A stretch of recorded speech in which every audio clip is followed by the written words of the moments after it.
പുഴയിലിറക്കും. ആ ഒരു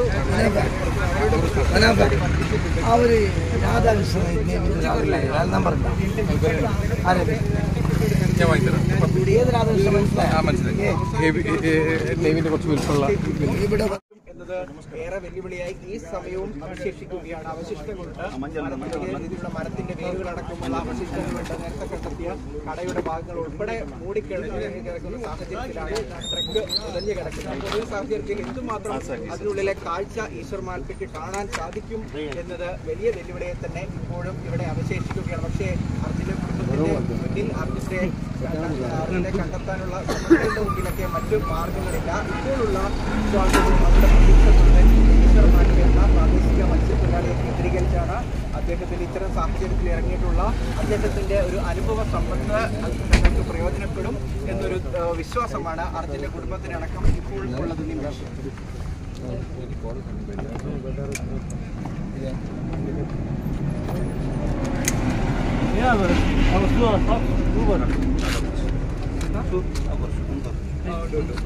ഇത് ഏതാണ്ട് 50 മീറ്റർ മാത്രം അകലെയുള്ള 2 സ്പോട്ടുകളാണ്. ഏതാണ്ട് കരയിൽ നിന്ന് 6 സ്പോട്ട്.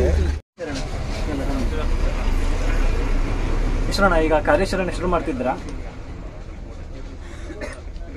ಈಶ್ವರಣ್ಣ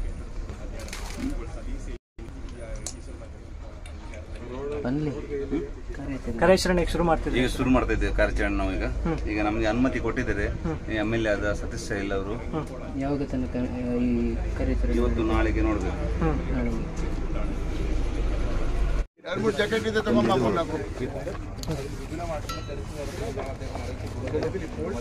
അവശേഷിക്കുന്ന സമയത്ത് അതിന്റെ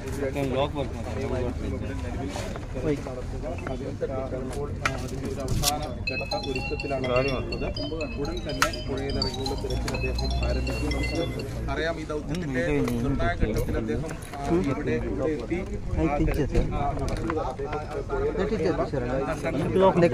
ആ ഘട്ടത്തിൽ പക്ഷേ അദ്ദേഹത്തിന്റെ ഇത്തരം ദൗത്യങ്ങൾ ഏറ്റെടുക്കുകയും ഇതിലും ശ്രമകരമായിട്ടുള്ള ദൗത്യങ്ങൾ വിജയിപ്പിക്കുകയൊക്കെ ചെയ്തിട്ടുള്ള ഒരു ചരിത്രം അദ്ദേഹത്തെ സംബന്ധിച്ചിടത്തോളം ഉണ്ട്. അല്ലെങ്കിൽ വലിയ ആത്മധൈര്യമുണ്ട്. അത് അദ്ദേഹത്തിന്റെ വാക്കുകളിൽ നമുക്ക് പ്രകടമായി നമുക്ക് മനസ്സിലാക്കാൻ സാധിക്കും. അദ്ദേഹം ഇത്തരം സാഹചര്യം നേരത്തെ കഴിഞ്ഞ ദിവസങ്ങളിലെല്ലാം അദ്ദേഹം ഇവിടെ വന്നു ആ അർജുനും അതോടൊപ്പം തന്നെ കാണാതായിട്ടുള്ള മറ്റു 2 പേർക്കും വേണ്ടി എല്ലാ പ്രതികൂലമായിട്ടുള്ള സാഹചര്യങ്ങളെയും മറികടന്ന് അദ്ദേഹം ആ തെരച്ചിൽ നടത്താമെന്ന് അറിയിച്ചിരുന്നെങ്കിൽ പോലും ജില്ലാ തടയുന്ന സാഹചര്യം ഉണ്ടായി. അത് നിഷേധിച്ച് അല്ലെങ്കിൽ അത്തരം നിർദ്ദേശങ്ങളെ അവഗണിച്ച് അദ്ദേഹം പുഴയിലിറങ്ങിയാൽ കേസെടുക്കുമെന്നുള്ള മുന്നറിയിപ്പ് പോലീസ് നൽകിയിട്ടുണ്ട്.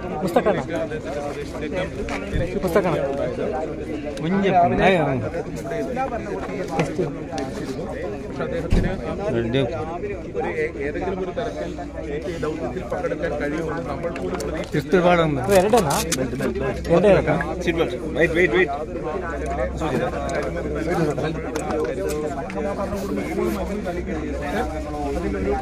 ആകെ സ്ഥിതിഗതികൾ മാറി മറിഞ്ഞത്. സതീഷ് സെയിൽ MLA ഇവിടെ എത്തുന്നു. അദ്ദേഹം ജില്ലാ ഭരണകൂടത്തിനോട് അല്ലെങ്കിൽ ജില്ലാ ഭരണകൂടത്തിന്റെ ബന്ധപ്പെട്ട അധികാരികളോടൊക്കെ തന്നെ അവരിപ്പോൾ എല്ലാ തരത്തിലുള്ള ഓക്സിജൻ സിലിണ്ടറുകളോ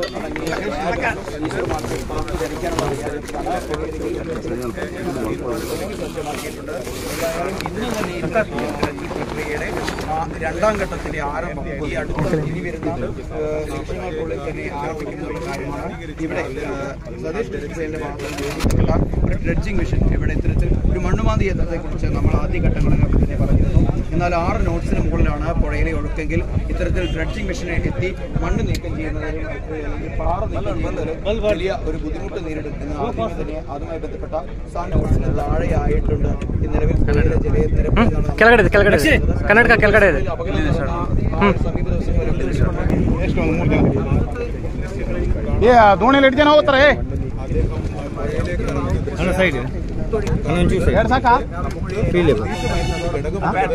നിലവിൽ ഇപ്പോൾ അനുകൂലമായിട്ടുള്ള ഒരു സാഹചര്യമുണ്ട്. അടിയൊഴുക്ക് വളരെ കുറവാണ്.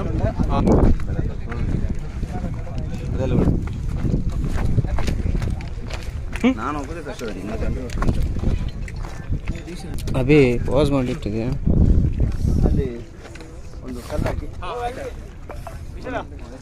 ಪಾಸ್ ಇತ್ತಾ? ಪ್ಲೇ ಮಾಡಲಿಲ್ಲ.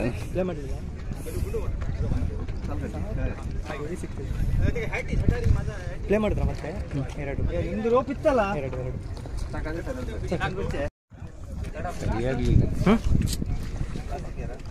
ಬೇಕಿತ್ತಲ್ಲ ಒಂಚೂರು ಎಗಲ್ ಕೊಡು ಗಟ್ಟಿ ಅವನಿಗೆ ಮೇಲೆ ಹೋಗೋದು ಬೊಟ್ಟೆಲ್ಲ ರಕ್ತಿದ್ದ ರಕ್ಷಿತಾ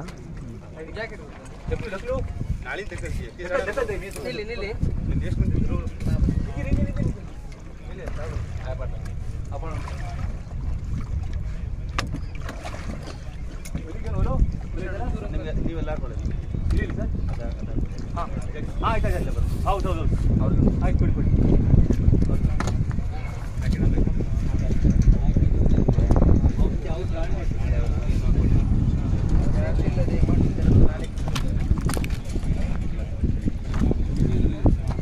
ಇಲ್ಲಿ ನಾವು ಹಗ್ಗ ಇಟ್ಕೊಳ್ಳೋದಲ್ಲ ಮಸ್ತ ಕಣ ಇಲ್ಲಿ ಹಗ್ಗ ಇಟ್ಕೋಬೇಕಲ್ಲ ನೋಡ್ಲಿಕ್ಕೆ ಮಾತ್ರ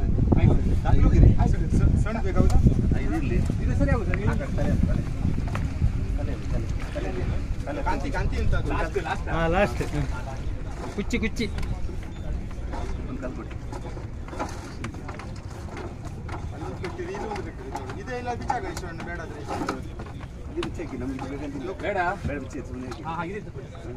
ಅಲ್ಲಿ ಬಂತಲ್ಲ ಕುಚ್ಚಿ ಅವೇ ಬಾಡಿಯ ಕೂಡ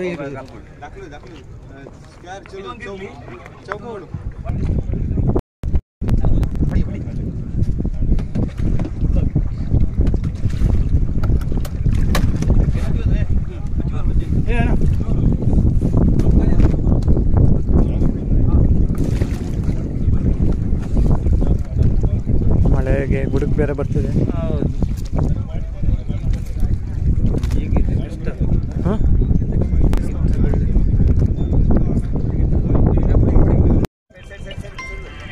ಎಲ್ಲಿ ಈಗ ಇಟ್ಕೊಳ್ಳಿ ಹಾಂ ಸರ್ ಹೇಳಿ. ಹಾಂ ಸರ್ ಶುರು ಮಾಡಿದ್ರು, ಈಗ ನೀರಿಗೆ ಇಳಿತಾ ಇದ್ದಾರೆ. ಹಾಂ ಸರ್ ಈಗ MLA ಬಂದ್ಬಿಟ್ಟು ಅವರೇ ಪರ್ಮಿಷನ್ ಕೊಟ್ಟರು. MLA ಅವರೇ ಕೊಟ್ಟರು. ಹಾಂ ಬಂದಿದ್ದಾರೆ, ಎಲ್ಲ ಬಂದಿದ್ದಾರೆ ಸರ್. ಅದೇ ಈಗ ಇಳಿತಾ ಇದ್ದಾರೆ ನೀರಿಗೆ. ಈಗ ಬಂದಿರೋ ಈಗ ಒಂದು ಹಾಫ್ ಆನ್ ಅವರ್ ಆಯಿತು, ಕಾಲ್ ಮಾಡಿದ್ರು ಅವರೇ. ಹಾಂ ಸರ್ ಒಬ್ಬರೇನೋ ಇದ್ದಾರೆ ಸರ್ ಅಷ್ಟೇ, ನೀವು ಉಳಿದವರೆಲ್ಲ ಮಲಯಾಳಂ ಇದ್ದಾರೆ. ಬನ್ನಿ ಸರ್, ತೊಂದರೆ ಇಲ್ಲ. ಈಗ ಇಳಿತಾ ಇದ್ದಾರೆ, ಈಗ ಅಂದರೆ ಸ್ಕೂಬೆಲ್ಲ ಹಾಕೊಂಡಿದ್ದಾರೆ. Okay sir. ಹಾಂ ಹೌದಾ?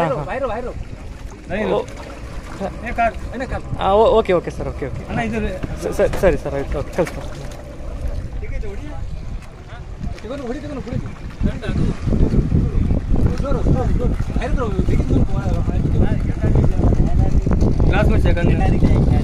ಎರಡೇ ಬಂತಲ್ಲ, ಎರಡು ಸಾಕಲ್ಲ. ಸಾಕು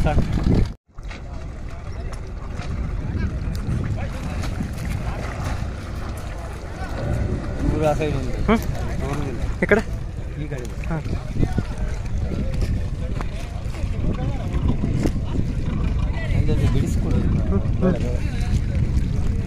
ಬಿಡಿಸ್ಕೊಡ್ತೀನಿ.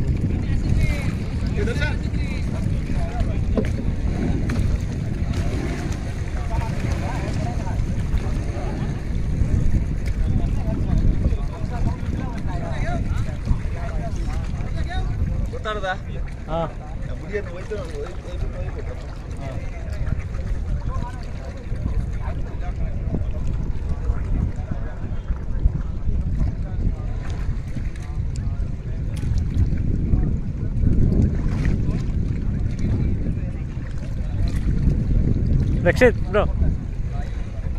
ರಕ್ಷಿತ್ ಬ್ರೋ ಲೈವ್ ಮಾಡಿಬಿಡ್ಲಾ? ಲೈವ್ ಮಾಡಿಬಿಡ್ಲಾ? ಲೈಟ್ ಬೇಡಲ್ಲ.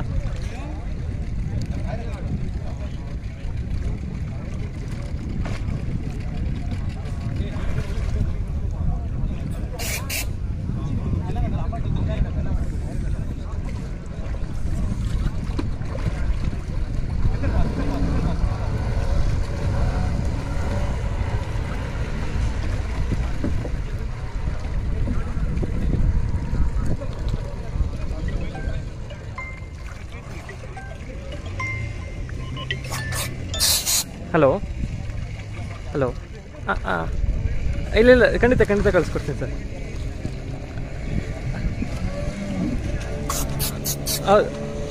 ಹೌದೌದು ಸರ್, 5 ಮಿನಿಟ್ಸ್ ಕೊಡಿ, ನಾನು ನಿಮ್ಗೆ ಕಳಿಸ್ಕೊಡ್ತೀನಿ. ಈಗ ಕಳಿಸ್ತೀನಿ, ಈಗ HD ಹಾಕ್ಕೊಡ್ತೀನಿ. ನೀರಿಗೆ ಇಳಿದಿದ್ದಾರೆ, ಈಗ ನೀರು ಇಳಿದಿದ್ದಾರೆ. ಓಕೆ ಸರ್, ಕಳಿಸ್ಕೊಡ್ತೀನಿ. ನಾವೇನೂ ಬಿಟ್ಟಿಲ್ಲ, ಮುಂಚೆ ಒಬ್ಬರೇ ಇಳಿದಿದ್ದಾರೆ ಸರ್, ಒಬ್ಬರೇ ಇಳಿದಿದ್ದಾರೆ. ದೋಣಿ ಫಿಶಿಂಗ್ ಬೋಟ್ 2 ಇದೆ.